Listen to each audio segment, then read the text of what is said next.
Hello, my name is Eagle, and I'd like to welcome you all to the first episode of Stable Geniuses. I will be your host for this podcast, in which we'll be taking a behind-the-scenes look at all the hard work that goes into putting on BronyCon each year. Each episode of the podcast will feature guests from our various staff departments talking about what they do for the convention, from establishing the con's overall budget to negotiating contracts with our VIP guest. So, with all that said, let's get started, shall we? So, our first guest on the cast is the one, the only, our newest BronyCon chairperson, Eric Houston. Say hi to the ponies, Eric. Hello, everyone. Now, I'm given to understand that your handle is Chibishibe. Yes, that is correct. My name is Eric Houston. I go by Chibishibe through staff, and that's my handle. Excellent. So, how'd you start out? How long have you been with BronyCon? Well, my official sign-on date for BronyCon was April 4th, 2017, 4/04. No date found. In all seriousness, I came on during the mid-pre-con phase of BronyCon 2017. Alrighty then, so if you don't mind me asking, how'd you get started staffing for BronyCon? Well, I was going through a little bit of a rough patch in 2017, and one of my friends who had been staffing BronyCon since like 2014, 2012, 2013, 2014, approached me and said, "Hey, Chibi, Eric, why don't you volunteer for BronyCon?" I've come from a little bit of background for volunteering in non-convention aspects, so I said sure, and I threw my name in. And then in 2017, I was going to be the room manager for Hall of the Moon in 2017. And as I worked pre-con, I got promoted to the logistics deputy manager of the events department. And then 2 weeks before the con came in 2017, Art Show needed a little bit of help, so I stepped in and became a dual department manager for the Art Show. So, Art Show Manager 2017, and then the Logistics Deputy. I was one of the first, if not only, dual department managers in BronyCon. Then, rolling around in 2018, I retained my Art Show Manager title, and then got promoted in the Events Department for upwards to getting Communication Manager in 2018. And then I started doing staff morale things, like the staff newspaper, doing fun little things for the staff to help keep morale and progress up. I did logistics for the 2018 Thursday stuff with setting up the convention, and also things with the BronyCon, the staff after party as well. Dead dog, right. So, what's one fun story you've got from your time with the convention? Well, there's a lot of humorous stories that I acquired over the past 2 years. There's pre-con stories, and then there's at-con stories. So I could sit here and chew your ear off for about an hour about them, but I'll take one out in particular. Something that happened during the convention cycle rather than at con. So we have everyone in the events department talking in a managerial chat. Now, on our chat application, we have a bot that can generate GIFs based on phrases that you enter. Now, 99.9% of the time, they're all safe for work, but there's always that 0.1% that will filter through once in a blue moon. So in the middle of this managerial chatter, one of the managers types in Sombra, because Sombra had just been released in Overwatch, and also with MLP Sombra. And smack dab in the middle of the managerial chat, this bot responds with a not safe for work GIF. So, when a bot posts something like that, we do not have the permissions to remove a bot's post. So we have to bring in one of the admins for the chat application. So we get that admin in there, and he walks in, and he's like, "Hey guys, what's up?" Oh. We start dying of laughter. We have yet to let that manager who triggered that bot GIF, we have let him live it down because of how the admin had to walk into our group to delete that post. Hello, fair citizens. What's happening in this? Oh, my. Oh, my. Exactly. Thanks for that, Eric. So on to talking a bit more about what you do as the chair of the convention. And now, as one of the chairs, I suppose you have a bit more of a Olympian view of how things run, or a view from on high of how the con runs. Is that correct? Yeah, it's half and half. You could say it's an Olympian view where we have a wide scope view of what's going on and what's going to happen. It could also be akin to those who are manning the helm of a ship, and we're steering the course of how things can go just with all the information that we're able to see behind us.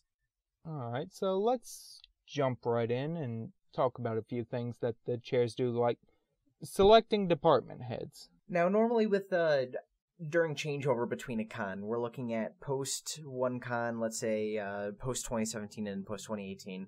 We usually have prominent staffers get interviewed by the chairs based on their willingness to become a department head.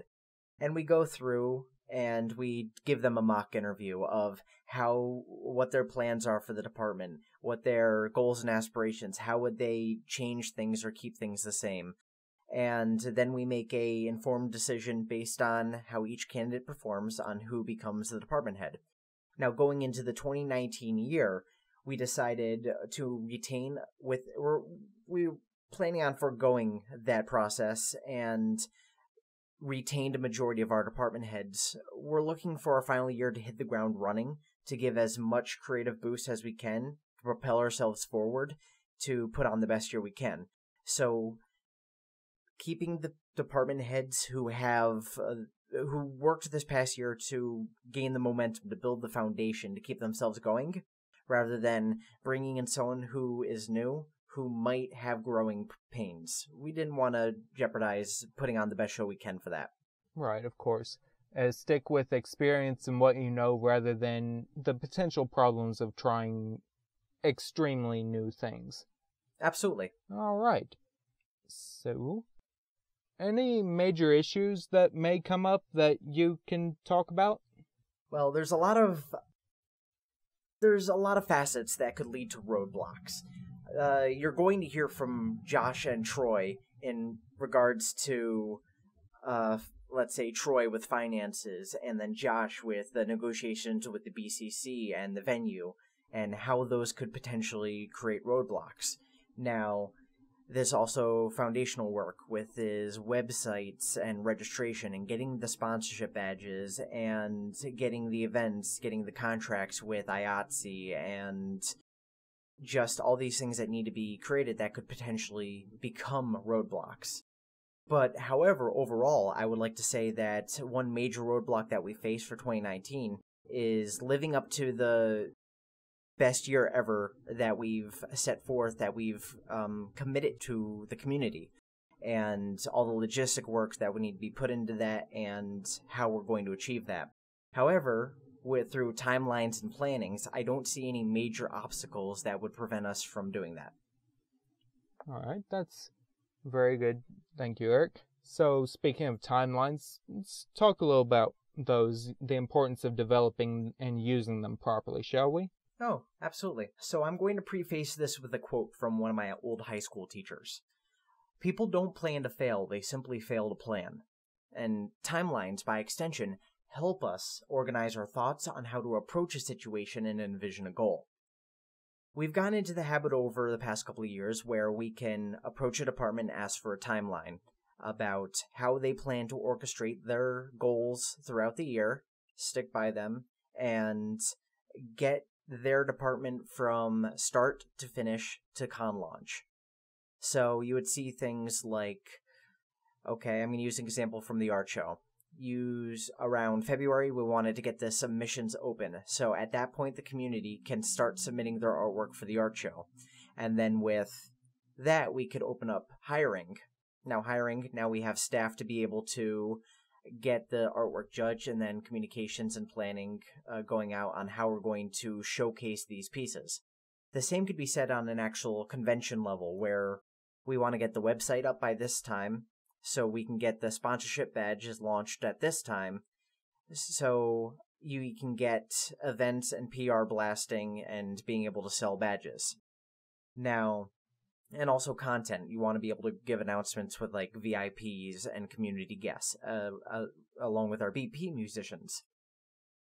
Now, alongside that, what we would do is say, okay, well, if you're a department, we want to get a month-by-month breakdown of what you're planning on doing. Now, doesn't need to be set in stone. It's highly flexible. You can't expect everything to go A-okay. However, when you start getting all departments with all their timelines, you can then start syncing up.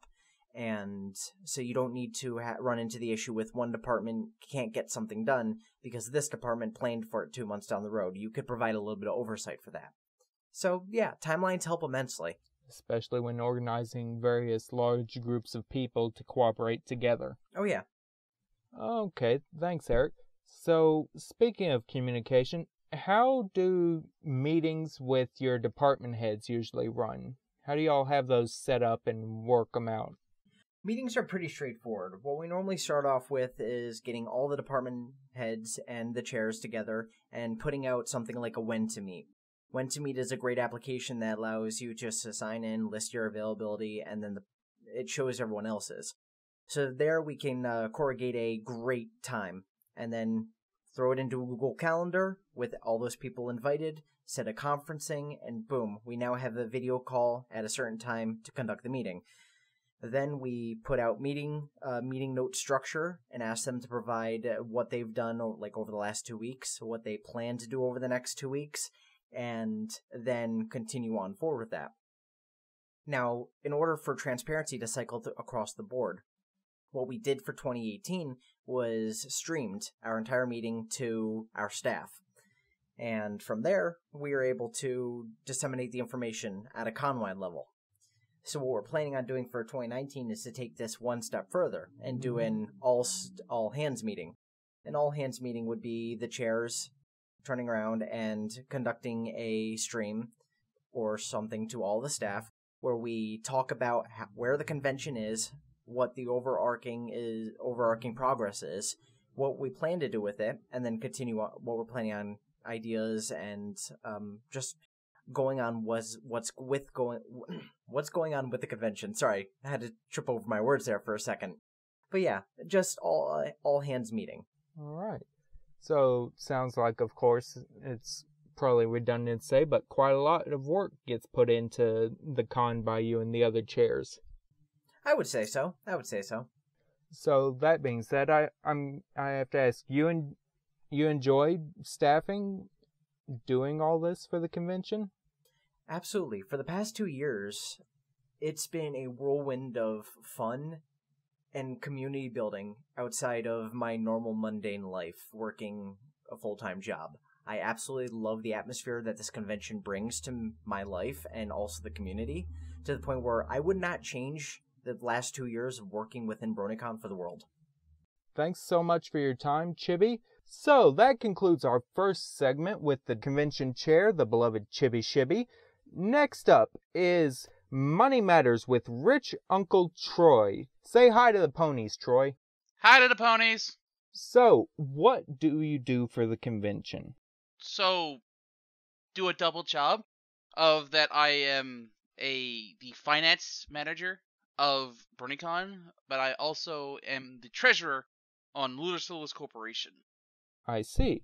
And just how did you get started staffing for BronyCon? What have been your experience? So, I actually started directly after June 2012, where BronyCon was actually in the Meadowlands. The person in charge of finance at the time called me up after the convention and say, hey, I needed an assistant for this, and I can't think of anybody else, but it's on you. From there, I headed to 2013 with scary expectations, understanding a new place and a new time. This is the first time I've actually done something of this nature. To moving to 2014, where I'm a little bit more comfortable in my situation and where I can actually have a little say-so.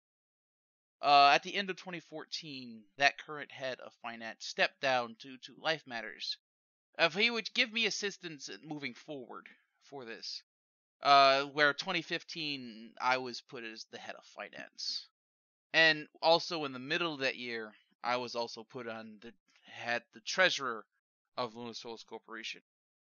And then from 2015 and 2016 and 2017, I ran finance throughout the entire life cycle of it, through its hard times of me not having a deputy to having an amazing deputy.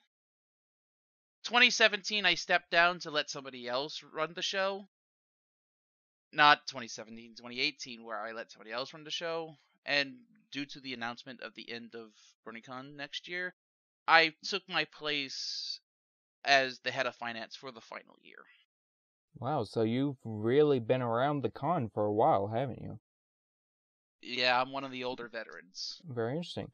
Okay, so first question, since you're, head of finance and everything, what is a budget in terms of the convention? So a budget of the convention is the amount of money that is going to be allotted to the convention to spend on that has been allotted through the parent organization for that. From there, we determine what money goes to each Department? Yep, each department. Okay. All right. And just how are the budgets developed? Both at the level of going down from the parent corporation, in this case Lunar Solis Corp, to BronyCon, the convention, and then at that level from spreading out departmental budgets.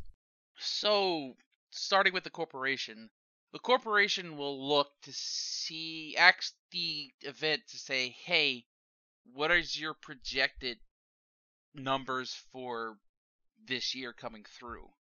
And with that information that the event tells the corporation, they're going to look at previous years as well and determine a good guess of the best sustainable risk that the corporation could take.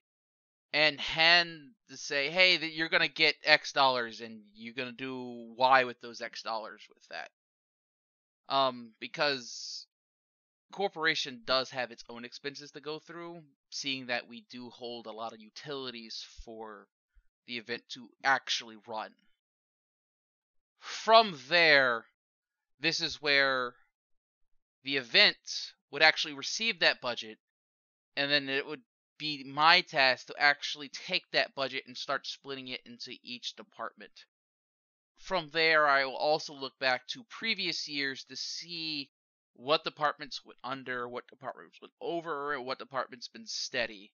And there have been a number of departments that are very steadily throughout the entire years. And I'll go to them first and say, hey, you were pretty hit on the margin, whatnot.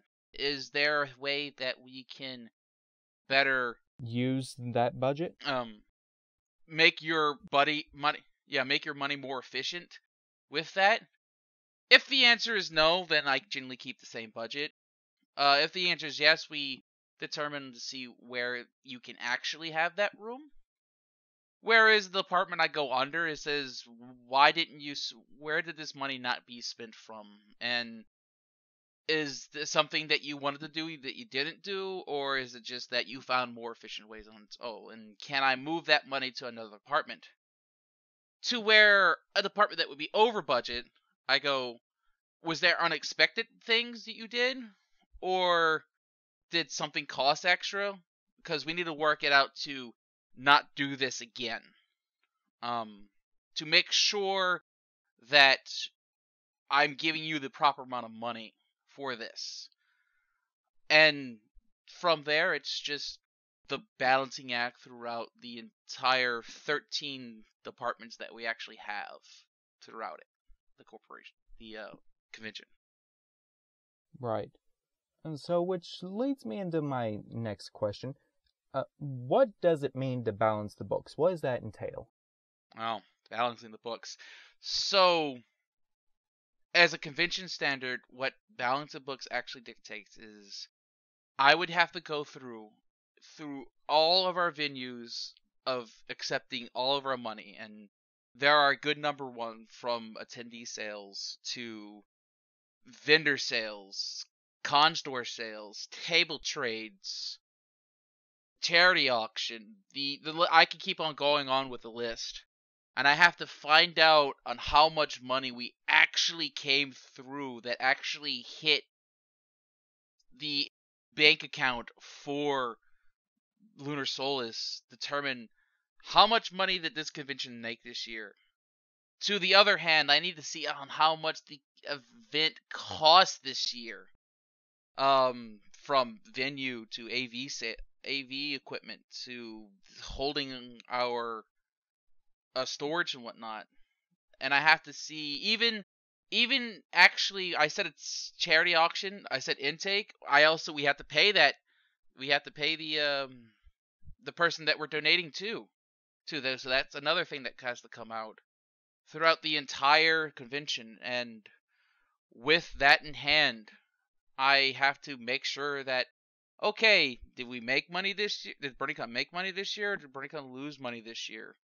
And I have to report those information towards Lunar Solis. And where Lunar Solis also has to do its own stuff like that. Book and balancing, in which they don't have a lot of intake. They have a lot of expenditures to actually keep some of the utilities of what BronyCon is using to continue for that. Very interesting. So that leads me to another question. In the years that you've been the head of finance and staffed the convention, has the BronyCon ever come in upside down and spent more than it's made? No, BronyCon has actually never went upside down than it's made before. Ever since I was running for the 4 years that I was the head of finance. That's quite impressive. So all that being said, you've talked about all this. I have to ask, I'm curious, do you enjoy what you do for the convention?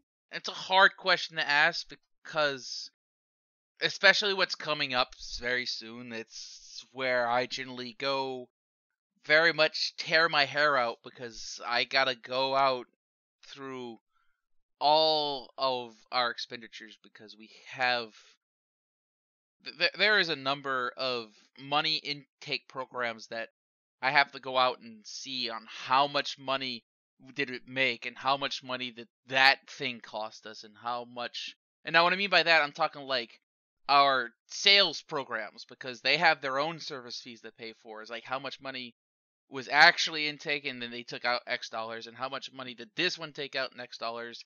And I have to go in a bank and determine what this ominous transaction was for and what department it went under. And it takes a good month process to actually get all the information to do. Which really makes me want to pull out my hair sometimes.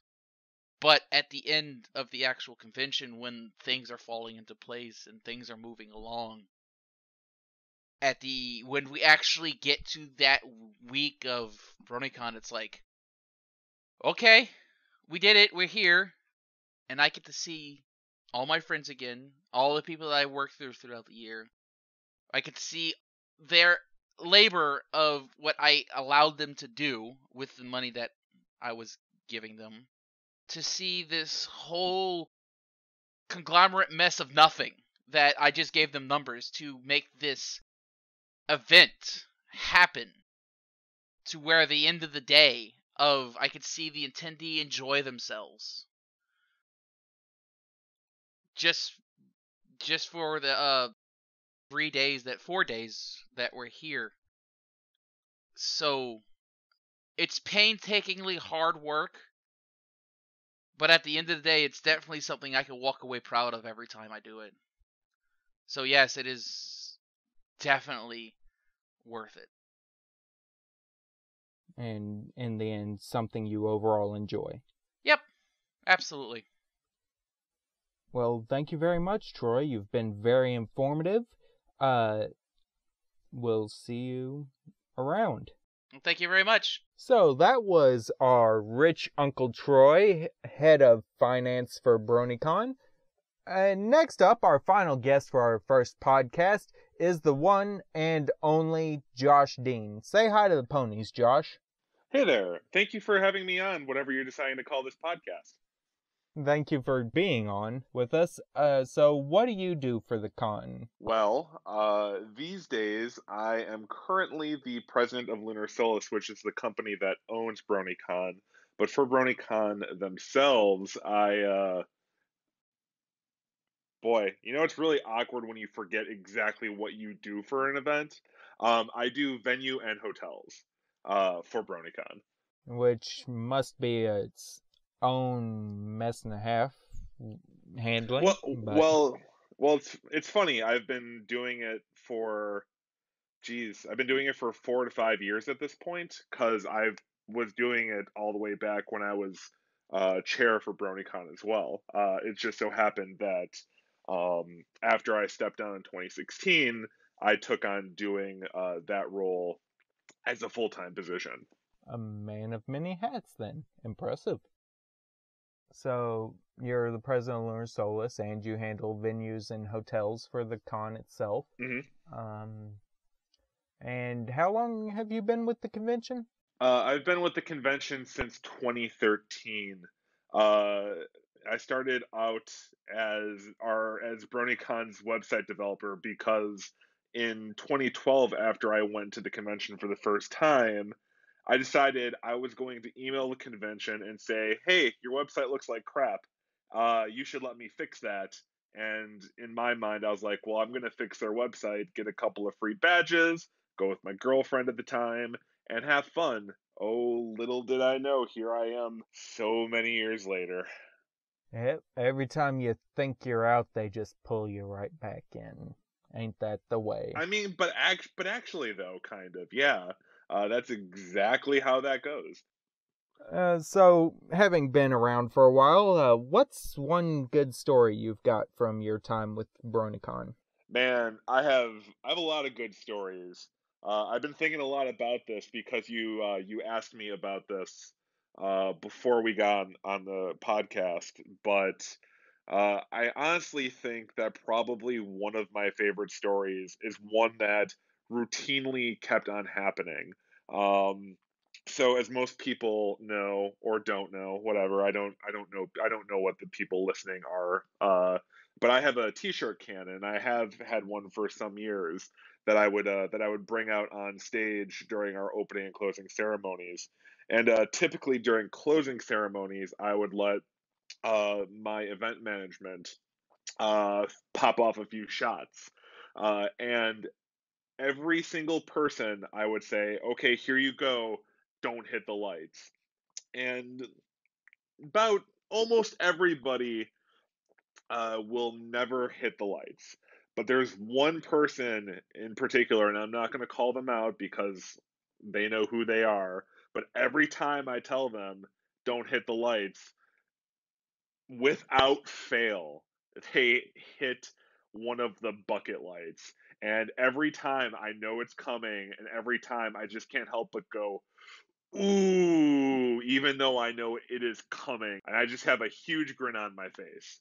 Well, I mean, at some level, you probably enjoy seeing it hit the lights. Otherwise, I think you probably would have stopped giving the person the cannon at this point.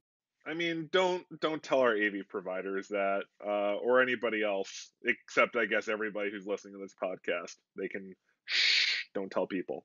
All right. Well, at this point, Shear is probably rolling his eyes somewhere, thinking at us to get on with the show. So let's talk about what our little outline here says. The hotels and venues. Let's start out with I think a question that our at email gets flooded with just about every year, and that's room blocks for the hotels. Yeah, I'm guessing the question is basically when are hotels going to open? Pretty much, yes. Yeah. So, I mean, honestly, I'm kind of the person who tells the hotels to flip the switches. But so we usually hold off on doing that until we make sure we get everything kind of secure. We corral up all of the URLs that we can get on bronycon.org, and we kind of just like try to make sure that our blocks are in ship shop shape, so that people can go and, book their rooms with minimal hassle.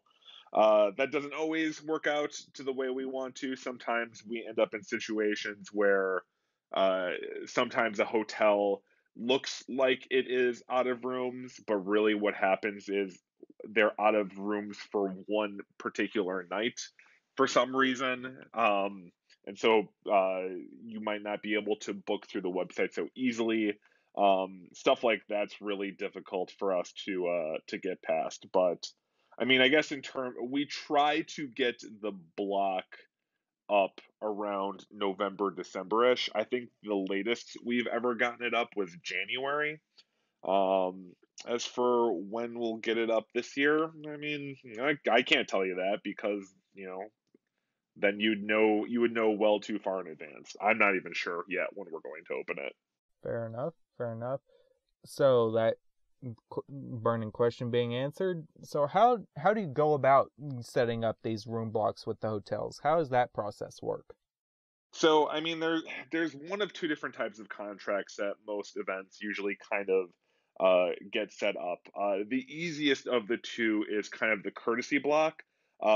These are hotels that are in the vicinity of where your event is that might not be like your major big hotels that would want to get business because your event will be advertising their room blocks, and you'll get a smaller block for attendees to use.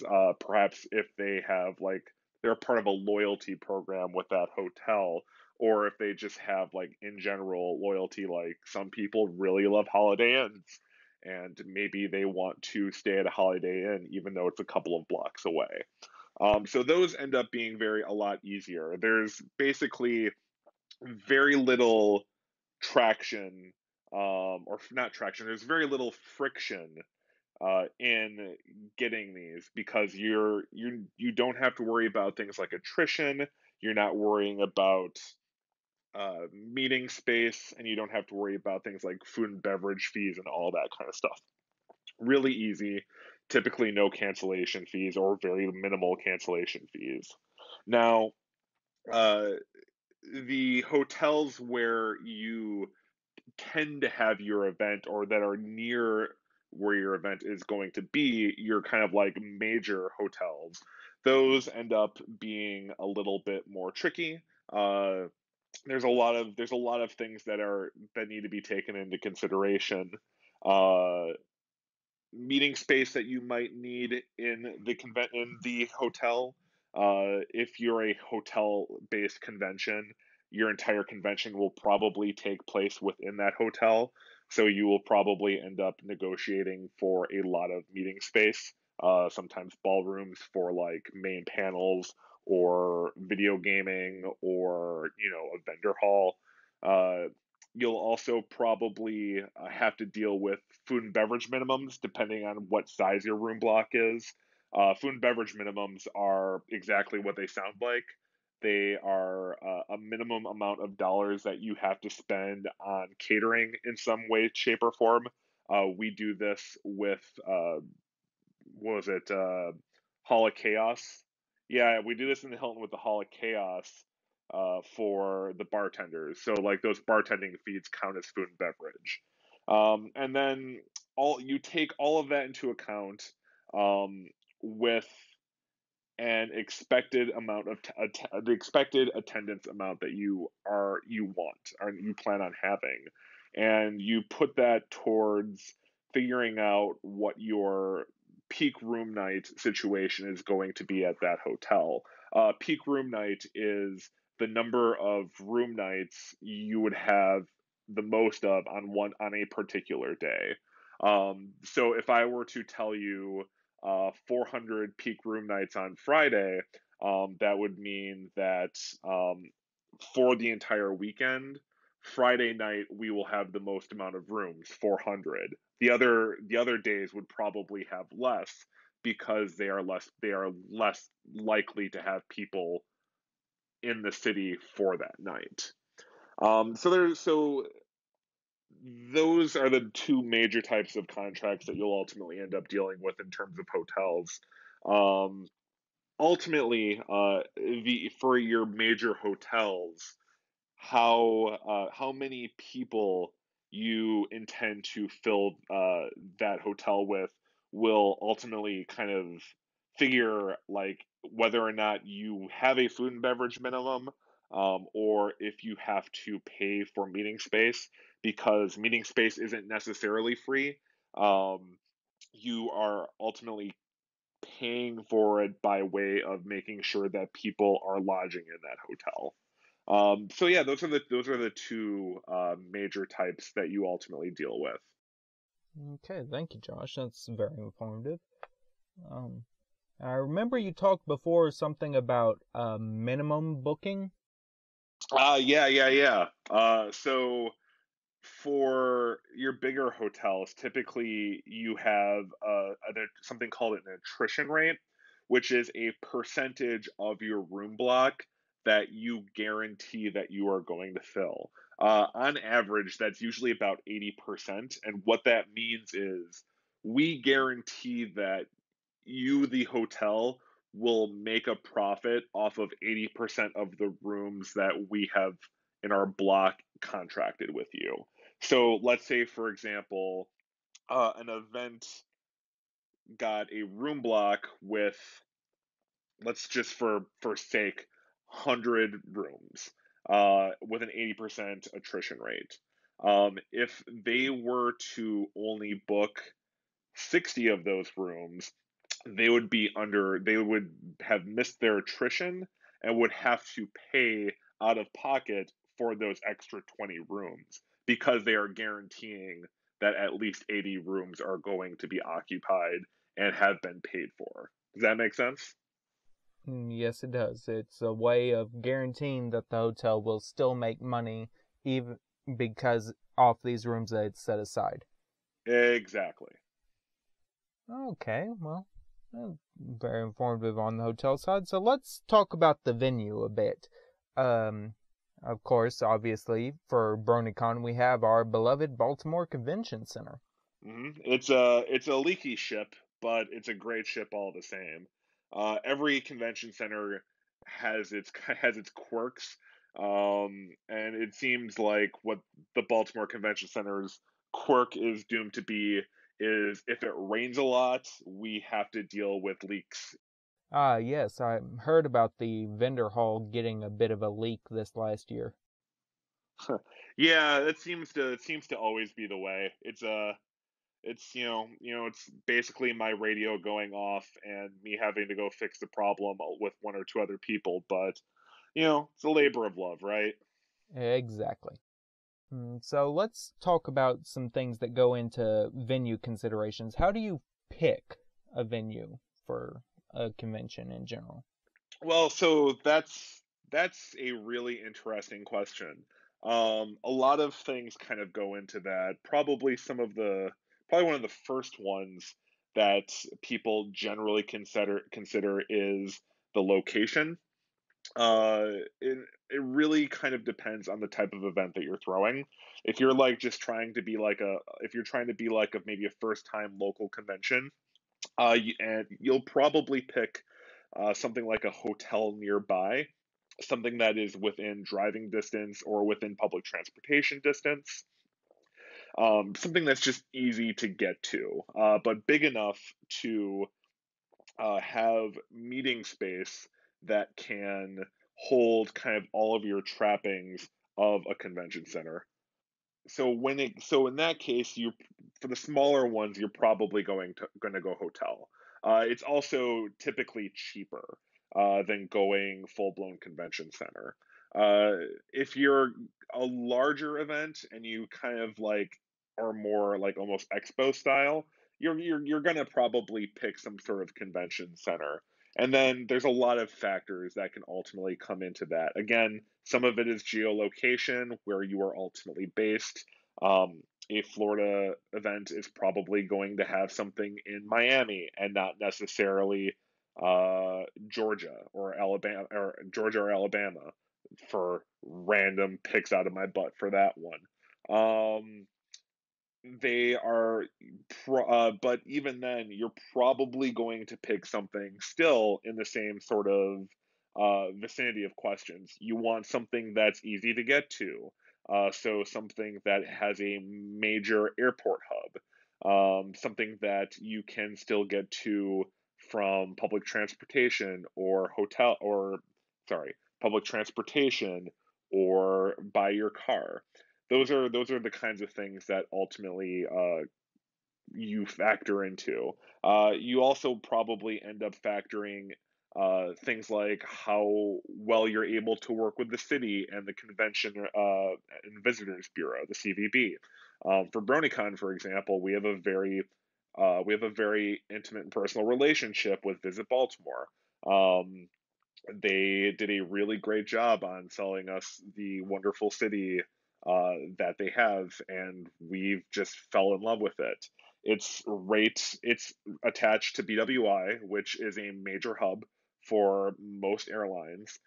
Getting from the airport to the city is fairly simple, either by, say, Uber or Lyft, or if you want to take the light rail, that also works. Uh, in terms of like convention centers, you kind of also want to make sure that there's plenty of hotel space in the nearby area for attendees to be able to lodge, because most people are coming for a long weekend as opposed to just a day trip. For us, Baltimore also matched that. There are certainly plenty of hotels that we have done business with in the past and continue to do business with now. Um, and that those are the major things that you tend to look for. Whether you're like big or small, you're kind of it's all about location, ease of access, appropriate amount of space for your event, and then also like being able to have an appropriate amount of lodging. And then I suppose there's also um, the matter of figuring out the right amount of space within a venue that you are using, and that's a whole different, you know, Animal. animal. Yeah, that's a whole different animal. Um, that comes down to more what kind of event you want to be. What types of things do you want? How much general programming do you plan on having? If you're a fan type convention, are you going to have things like concerts? Are you going to have things like a video game room or board game room and like other types of activity rooms? Are you looking to do things in the main public areas? How important is accessibility in terms of walking around and moving around, which for everybody it should be a lot. Like it should be important for you that attendees of all walks of life are able to get around. So like even if you are for people who walk, it's not really a big issue, but making sure that people who might be in crutches or in wheelchairs have a smooth and easy way of getting around, also important. For things like vendor hall, if you're in a hotel, it's probably not that big of a deal. You're going to be in one or two big not panel rooms, one or two big meeting rooms, and there will just be a bunch of like tables and chairs strewn about. Um, if you're in more of a convention style building, um, you might end up on an expo floor similar to like what BronyCon or Otakon has, where things like space considerations and walkway space are a lot more important, and therefore you need a lot more space. So there's lots of things that you need to think about. And even if you're not a fan style event, like let's say for example, maybe you're a tech conference, and in the tech conference world, it's pretty common to provide food and beverage in the middle of the day for your attendees, because they spend upwards of hundreds, if not thousands, of dollars to come to your event, and it's a bit of an expectation. So the ability for your venue to one provide you food, but also be able to provide space for your attendees to get food and then also sit and eat food is important. So there's a lot of things to consider, not even in the convention world, but in the conference world, any type of like event planning. All that said, Josh, I mean, it sounds like you do quite a lot. Do you enjoy what you do for the convention? I mean, yes. The real question I guess I have for you is, do you expect anybody to like just be like, boy, let me tell you, not one bit. Like I don't even know why I'm here. Like, do you think anyone's gonna have like the existential crisis? I highly doubt any of the people I may or may not end up interviewing will have it. It would be interesting if they did, but mostly I ask it for unique responses like that. Because while I figure pretty much all of my guests will answer yes in some form, it's how they answer that interests me. So I mean, the answer is yes. I would not have been here for 6 years if the answer was no. Uh, I think what's interesting is the thing that I have loved has certainly seemed to evolve over time. So I've not watched My Little Pony since season 4, and then like maybe 2 or 3 episodes of season 5. Because they were, I think it was like the 100th episode that was a big fan service episode, and then the Cutie Mark Crusaders getting their cutie marks. So I had to watch those 2 episodes. But after that, just I really kind of got out of it. But what working this event has taught me is that My Little Pony is not really my true passion, and it's not my fandom.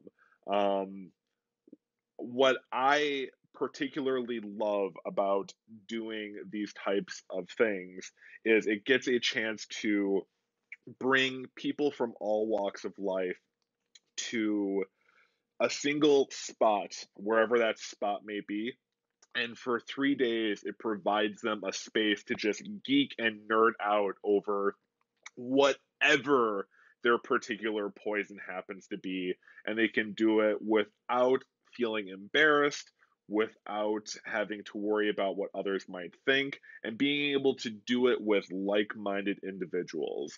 And working this event made me realize that my fandom is fandom. I love people who are just so unbridledly passionate about all kinds of things. And I just want to like take them and provide them that space and ability to just churn out amazing content and have such an amazing time with others who are also passionate about the same things that they are. So, I mean, yes, I do love what I do, but the reasons about why I love it have changed, and I feel like my purposes in what I do have certainly seemed to shift. And honestly, I think it's definitely for the better. I do miss sometimes the simplicity of just, yeah, man, colorful ponies. They're adorable. That music, spot on. Love it. Love the remixes.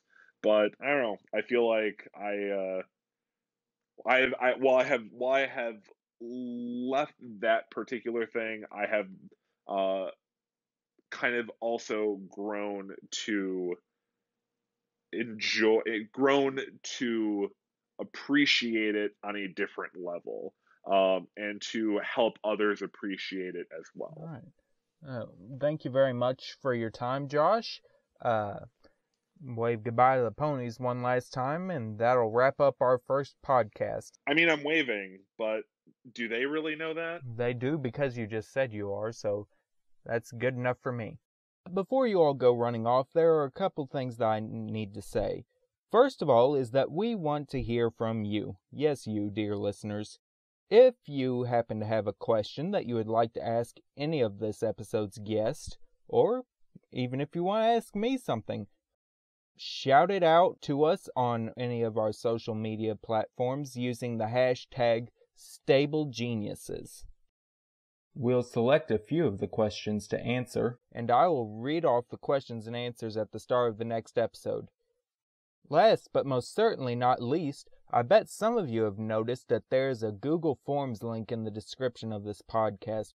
Filling out that form will enter you in a drawing for a free 4-day badge for BronyCon 2019. 2 weeks after this podcast is first posted, we will do a random drawing from those who have entered. And that is it for our first episode of Stable Geniuses. I hope you've all enjoyed listening as much as I've enjoyed making this, and I hope to see you all next time.